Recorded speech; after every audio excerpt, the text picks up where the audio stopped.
Hi friends. பெரும்பாலும் வருத்தமாகவோ சோகமாகவோ இருக்கிறவங்க சந்தோஷமாக இருக்கிறதில்ல அப்படின்ற ஒரு தவறான நம்பிக்கை நம்ம எல்லாருக்கிட்டேயுமே இருக்குது. நிச்சயமாக கிடையாதுங்க. ரொம்ப சோகத்தில் இருக்கிறவங்களும் ரொம்ப வருத்தத்தில் இருக்கிறவங்களும் தான் அதிகமாக மகிழ்ச்சியாக இருக்கிற மாதிரி காமிச்சுப்பாங்க. வலிய போய் சிரிப்பாங்க.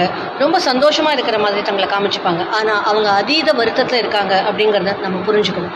ஏன்னா உளவியல் படி அதிக மன அழுத்தத்தில் இருக்கக்கூடியவர்கள் தான் தங்களை சந்தோஷமாக ப்ரொஜெக்ட் பண்ணக்கூடிய கேரக்டர் உடையவங்க அப்படின்னு சொல்கிறாங்க. சரி, ஏன் அவங்க சந்தோஷமாக இருக்கிற மாதிரி காமிக்கணும்? தங்களுடைய சோகத்தை மட்டும் உங்ககிட்ட சொல்லிட்டா நீங்கள் தீர்வு சொல்லிட போகிறீங்களா? நிச்சயமாக கிடையாது. அது ஒரு பேசு பொருளாக மாற்றி ஒரு 10 பேர்கிட்ட நீங்கள் டைம் பாஸ் பண்ணக்கூடிய ஒரு கதையாக அது மாறி போகுது. அதனால தான் இன்றைக்கி அதிக வருத்தத்தில் இருக்கிறவங்களும் சோகத்தில் இருக்கிறவங்களும் தங்களுடைய சோகத்தையோ வருத்தத்தையோ அடுத்தவங்க கிட்ட சொல்கிறதுக்கே பயப்படுறாங்க. ஏன்னா அவங்க சொல்லிட்டு தன்னுடைய மனபாரத்தை இறக்கிட்டு போனால் அதை நீங்கள் 10 பேர்கிட்ட ஒரு கதையாக சொல்லி வைக்கிறீங்க.